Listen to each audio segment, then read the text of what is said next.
Alright, let's do a quick tune-up of the volume field on the D-Lev. First, we're going to pick a voice. I'm going to pick Trixie, and we're going to go to the volume page. And we see here that she has a moderate knee, which is good, and a K-loc of around 45, 48, that's good too. So that's the top LED predominantly. Alright, we're going to go to the P field page, and we're going to look at pCal, and it's 32. So we're going to go to the V field page and set VCal to the same number. Now this works really well if you're not too close to either the volume or the pitch antenna when you do your ACal. Alright, so we're going to look into what the VCal does, what the sense knob does, what drop does, and what OFS plus does, and how they interact. First, we're going to do an auto calibration by going back to the main page and pressing the upper right encoder. Alright, I'm doing the auto calibration now. Pulling my arms back, and it's done. Now we go to the V field page. Okay, so first thing I want you to notice is that when I move my hand here, these LEDs here respond.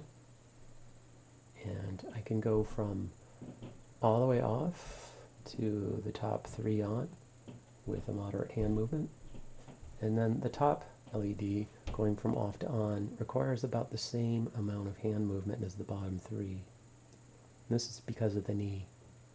Otherwise it would be fairly linear. Okay, so what does the sense knob do?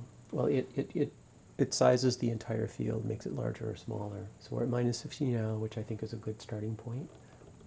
Let's go to, like, I don't know, 90. You can see that the field is much smaller, much more compact. Let's go to minus 30. Okay, I'm going to have to offset it a little bit. You can see that the field is huge now. Okay, so minus 50 is good. But, I mean, it's a good place to start. So that's how you size the entire field. So how do we size just portions of the field, like the top LED portion and the bottom 3 LED portions? VCal actually makes this top distance to turn on and off the top LED larger, and it makes it nonlinear also. So we're at 32 now, let's make it 84. So you can see that we need much more distance to turn on the top LED. But the bottom 3 LEDs aren't affected too much. They're affected some, but it primarily affects this top LED. So if you're used to a big theatrical volume field, you can try increasing VCal. Right, so drop does the opposite. It actually compresses the lowest LEDs here, the lowest volumes downward. So drop is at 0 now. Let me turn on just the bottom LED with my volume hand.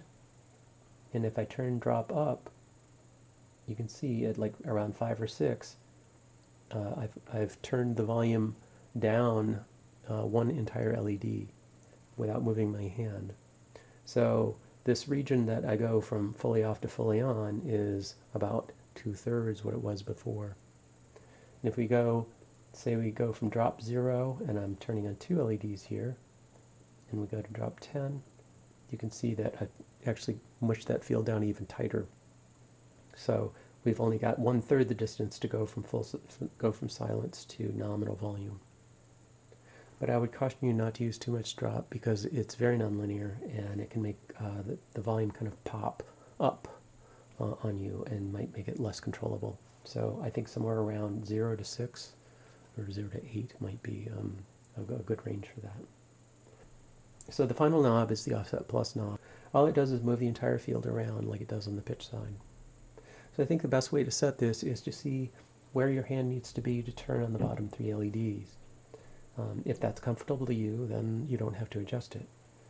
But if it's not comfortable, you can move the field around. So here I am, I'm reducing offset plus, and what it does is it moves the field up. So I'd have to have my hand here. So I think, so 62 puts it right about here. 66 puts it right here. 70 puts it right there. So, but you're kind of up against how close you have to get to the antenna here, and so you can't have it but so close to the antenna, your nominal volume point, unless you increase your sensitivity or increase your drop. All we have to do now is save our settings. We would go to the system page and press store twice, and that's it.